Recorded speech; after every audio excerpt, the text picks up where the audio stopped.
So hello everyone, welcome back to my new video. Friends, आज का हमारा topic है अपराध और आज के हमारे इस वीडियो में हम अपराध के कारणों के बारे में जानेंगे, जो कि बहुत ही इम्पॉर्टेंट टॉपिक है।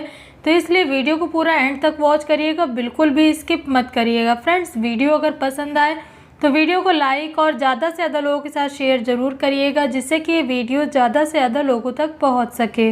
अगर आप चैनल पर नए हैं और आपने अभी तक चैनल को सब्सक्राइब नहीं किया है तो आपसे बस यही एक रिक्वेस्ट करना चाहूँगी कि प्लीज़ चैनल को सब्सक्राइब करके बेल आइकन को ऑल प्लेट कर दीजिएगा, जिससे कि आपको मेरे लेटेस्ट वीडियोस की अपडेट्स मिल सकें। क्योंकि फ्रेंड्स, इस चैनल पर आपको इस तरह की इन्फॉर्मेटिव वीडियोस रेगुलर मिलती रहती हैं। चलिए अभी बिना किसी देरी के बढ़ते हैं वीडियो की ओर और जानते हैं अपराध के कारणों के विषय में। जैसा कि आप सभी जानते हैं कि अपराध एक सार्वभौमिक समस्या है, जो कि हर एक देश, राज्य या फिर समाज में किसी न किसी रूप में मौजूद है। अपराध संख्या में कम या ज़्यादा हो सकता है कि किसी जगह पर अपराध कम होते हो या किसी जगह पर अपराध ज़्यादा होते हो, ऐसा हो सकता है। लेकिन ये हर एक समाज, राज्य, देश, हर एक जगह पर पाया जाता है। अपराध हमेशा से चलने वाली एक ऐसी प्रक्रिया है जिसका संबंध सीधे तौर पर मनुष्य द्वारा किए गए आचरण से होता है। अपराधों के पीछे कोई एक कारण जिम्मेदार नहीं है, बल्कि इसके पीछे कई कारण हैं जिसकी वजह से आपराधिक घटनाएं होती हैं, जिसे मुख्य रूप से 3 भागों में विभाजित किया गया है, जिसमें से पहला है व्यक्तिगत जैविकीय कारण। व्यक्ति की आयु, लिंग, बौद्धिक स्तर, शैक्षणिक स्थिति तथा सामाजिक आर्थिक स्थिति जैसे अनेक व्यक्तिगत व जैविकीय कारण हैं जो कि अपराध के लिए जिम्मेदार माने जाते हैं। जैसे कि आयु, अगर हम बात करें आयु की, तो आयु की दृष्टि से 17 से 24 वर्ष के बीच की आयु में अपराध बहुत ही तेज गति से बढ़ते हैं। वहीं अगर हम बात करें 20 से 26 वर्ष की आयु में, तो इस आयु में गंभीर अपराध अधिक पाए जाते हैं। क्योंकि ये तो हम सभी जानते हैं कि जब एक बच्चा छोटा होता है उस टाइम पर उसे उतनी समझ नहीं होती है कि उसके लिए क्या सही है और क्या गलत है। अगर उसे सही समय पर सही रास्ता ना दिखाया जाए तो गलत रास्ते पर जाने के चांसेस बहुत ज़्यादा बढ़ जाते हैं। ऐसे में स्टार्टिंग में तो वो छोटे मोटे काम करता है, छोटे मोटे अपराध करता है और फिर बाद में वो उसकी आदत में आ जाता है और बाद में वो फिर बड़े बड़े अपराध करने लग जाता है।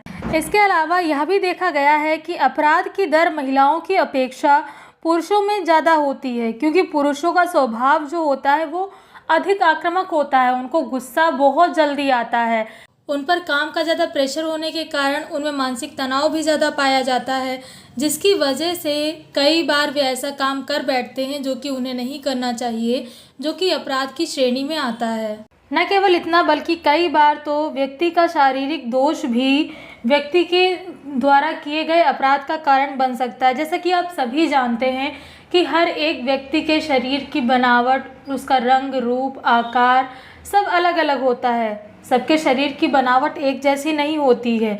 जैसे कि कोई सांवले रंग का होता है तो कोई गोरे रंग का होता है तो कोई काले रंग का होता है। वहीं किसी का कद लंबा होता है तो किसी का कद छोटा होता है। कोई वजन में कम होता है तो कोई वजन में ज़्यादा होता है। कभी कभी उम्र से ज़्यादा शरीर का विकास हो जाता है और कभी कभी जितनी उम्र है उसके हिसाब से शरीर का विकास हो ही नहीं पाता। रीज़न चाहे जो भी हो, लेकिन शरीर में उत्पन्न हुआ किसी भी प्रकार का दोष व्यक्ति के मन में एक तरह से खिन्न भाव ले आता है, जो कि कई बार उसके द्वारा किए गए अपराध का कारण बन जाता है। न केवल इतना, बल्कि वंशानुक्रमण भी अपराध का एक कारण माना जाता है। कई विद्वान जैसे कि लोम्ब्रेसो, गैरोफेलो, फेरी इत्यादि, इन सभी ने अपने अध्ययनों में इस बात को पूरी तरीके से स्पष्ट किया है।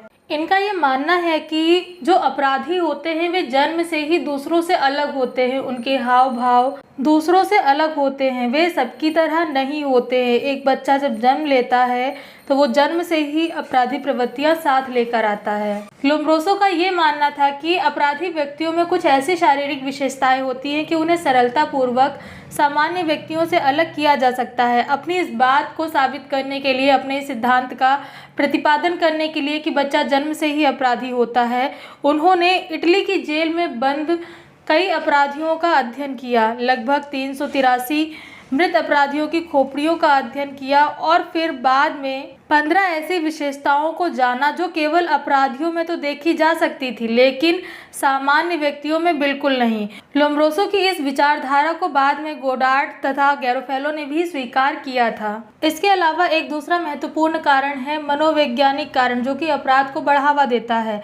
ऐसा माना जाता है कि व्यक्ति की कुछ ऐसी मानसिक दशाएं होती हैं जो कि उसे अपराध करने के लिए उकसाती हैं, जैसे कि मानसिक दुर्बलता या फिर बुद्धिहीनता भी अपराध का एक महत्वपूर्ण कारण माना जाता है, क्योंकि ऐसे व्यक्ति अच्छे और बुरे कामों में अंतर नहीं कर पाते। उन्हें इस बात की समझ ही नहीं होती है कि हमारे लिए क्या अच्छा है, क्या बुरा है, हमें कौन सा काम करना चाहिए या फिर कौन सा काम नहीं करना चाहिए, जिसकी वजह से ये कई बार ऐसे कामों को कर देते हैं जो कि अपराध की श्रेणी में आता है। इसके अलावा संवेगात्मक अस्थिरता व संघर्ष भी अपराध का एक कारण माना जाता है। ये तो आप सभी जानते हैं कि मनुष्य का मन बहुत ही चंचल होता है। मन में हजारों तरह के विचार आते रहते हैं।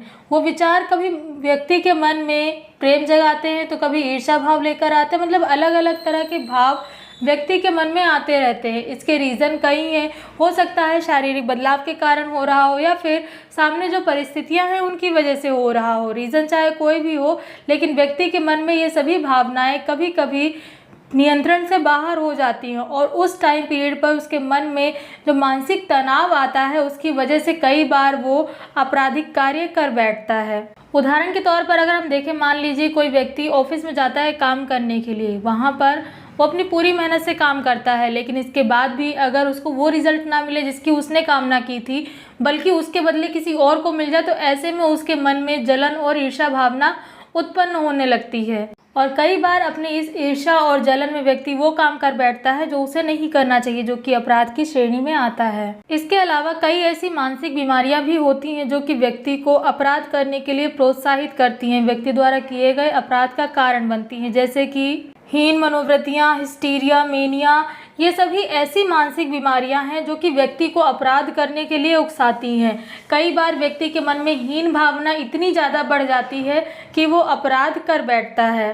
मानसिक बीमारियां भी अपराध का एक कारण होती हैं। इस बात को स्पष्ट करने के लिए लगभग 34 जेलों का अध्ययन किया गया था। 34 जेलों में बंद कैदियों का अध्ययन किया गया, जिसमें से 77% कैदी ऐसे पाए गए थे जो कि मानसिक रोग से पीड़ित थे, जिन्होंने अपराध किसी और कारण से नहीं बल्कि अपनी मानसिक बीमारी के कारण किया था। व्यक्तिगत जैविकीय और मनोवैज्ञानिक कारण के अलावा भौगोलिक कारण को भी अपराध का एक बहुत ही महत्वपूर्ण कारण माना जाता है, क्योंकि ऐसा माना जाता है कि भौगोलिक कारणों का भी अपराध को प्रोत्साहन देने में बहुत ही महत्वपूर्ण स्थान है। जलवायु, धरातल, ऋतु तथा मौसम के अनुसार भी अपराध की दरों में गिरावट या फिर बढ़ोतरी आती है। ऐसे कई विद्वान हैं जो कि भौगोलिक कारण को भी अपराध का एक कारण मानते हैं। यहाँ तक कि क्वेटलैंड ने तो इस बात का समर्थन करते हुए ये कहा है कि अपराध का प्रमुख संबंध जलवायु से है। जलवायु तथा मौसम में परिवर्तन होने के साथ ही अपराध में भी परिवर्तन देखने को मिलता है। मतलब जैसे ही जलवायु में परिवर्तन आता है, ठीक वैसे ही अपराध में भी परिवर्तन आ जाता है। निष्कर्ष रूप से हम ये कह सकते हैं कि किसी भी अपराध के पीछे कोई एक कारण जिम्मेदार नहीं है। हो सकता है कि एक ही अपराध के पीछे कई कारण जिम्मेदार हों। आपराधिक कारणों की बात की जाए तो आपराधिक कारणों में व्यक्तिगत, सामाजिक, आर्थिक, सांस्कृतिक या राजनीतिक कारणों का भी भरपूर सहयोग रहता है। इन सभी कारणों से भी व्यक्ति अपराध की ओर बढ़ता है और आपराधिक कार्य करता है। तो फ्रेंड्स, ये थी जानकारी अपराध के कारणों के विषय में। आई होप वीडियो में दी गई जानकारी आपको पसंद आई होगी। वीडियो में दी गई जानकारी कैसी लगी कमेंट करके ज़रूर बताएं। फ्रेंड्स, नेक्स्ट वीडियो में हम अपराध नियंत्रण के उपायों के बारे में जानेंगे। हमें जानेंगे कि अपराध को कैसे नियंत्रित किया जा सकता है। वीडियो बहुत ही इंपॉर्टेंट है क्योंकि अक्सर इससे रिलेटेड क्वेश्चन समाजशास्त्र के क्वेश्चन में पूछा जाता है, तो इसलिए वीडियो को देखना बिल्कुल भी मिस मत करिएगा। इसकी नोटिफिकेशन आपको टाइमली मिल सके, इसके लिए चैनल को सब्सक्राइब करके बेल आइकन को ऑल प्लेट जरूर कर दीजिएगा।